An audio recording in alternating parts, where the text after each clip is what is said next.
Alors c'est parti, on va faire la navbar maintenant. Donc on va mettre voilà, notre code en entier, on va coder la navbar et on va voir ce que ça nous donne juste après. On séquence notre code, on met navigation ici en commentaire. Ensuite on va créer un élément navigation, on va lui mettre pas mal de classes. Donc encore une fois j'utilise emmet, je crois que je l'ai quand même assez expliqué. Quand on fait nav.class par exemple, voilà, ça va me donner une classe, bon avec le nom classe ici par exemple. Donc là on va lui mettre pas mal de classes différentes, on va lui mettre donc navbar, vu qu'on va créer une navbar avec Bootstrap. Ensuite, on va lui mettre navbar expand MD. Donc, à partir de MD, elle va se collapse avec le bouton. Vous savez qu'on va pouvoir cliquer, ça va faire dérouler le menu. Ensuite, on va encore lui mettre navbar dark. Voilà, donc ça c'est pour changer la couleur de l'écriture. Ensuite, BG dark pour lui mettre un background dark. Et fixed top. Fixed top pour que ce soit toujours fixé au top tout simplement. Ensuite, on lui met un hashtag, donc un ID. ID, donc on peut mettre un hashtag avec emmet. Main nav. Tac, super.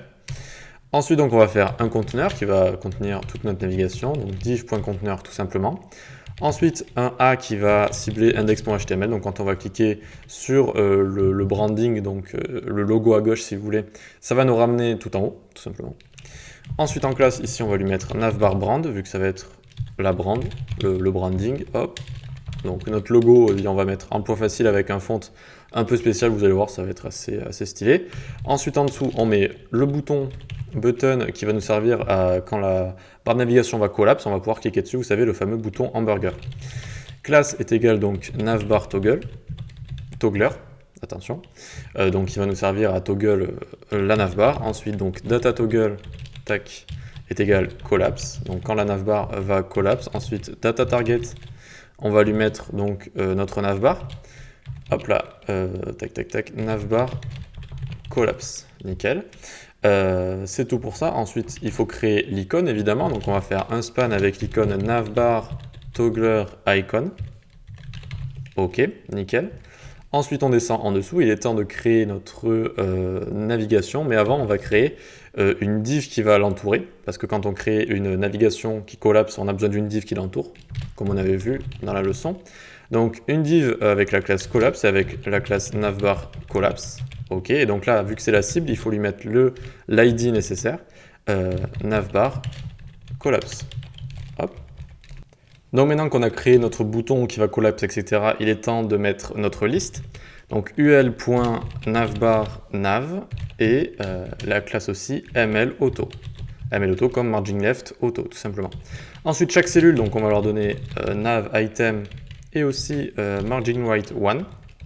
Ok, ensuite on les ouvre, on va mettre des liens dedans. Chaque lien, donc, il va avoir un href différent. Le premier, il va être relatif à main nav, donc il va nous amener tout en haut. Ils vont avoir aussi la classe de navlink, tous les liens. Voilà, ça va être les liens de notre navigation. Et à chaque fois, un texte différent ici. Donc, le premier, accueil. Ensuite, on peut prendre le li ici, on peut le copier 3 fois. 1, 2, 3, tac. Et donc, nav item, mr1, mr1, mr1. À chaque fois, on va changer le href. Donc, le second href, ce sera info. Ça va nous amener à info. Hop, ici, on va mettre concept. Le troisième href, on va lui mettre client, ça va nous amener à la section client. Hop, ici on va marquer nos clients. Nos clients, nickel. Et le dernier, à la newsletter. Et on va marquer ici newsletter. Newsletter, nickel. Donc là, on enregistre, on regarde ce que ça nous donne. Et donc on a bien une barre de navigation ici. Très bien, super. On va voir si elle se collapse. Donc ici, donc, on a la navigation. Alors pour ça, j'aime bien la mettre à droite. Alors, on va la mettre à droite. Hop.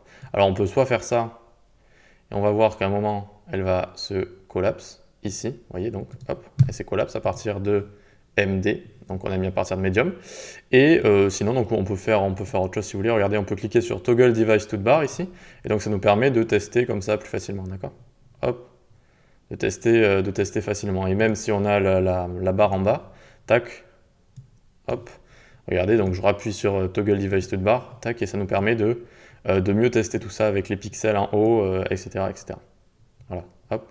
Regardez pas le titre et tout, hein, pour l'instant, on se concentre sur un navbar, on s'occupera du côté responsive du titre plus tard. Donc très bien, écoutez, on a notre navigation, on va juste la styliser un tout petit peu. On va la styliser très légèrement, donc hop, on va aller dans style ici. Alors vu que c'est avant le header, eh bien on va la mettre ici.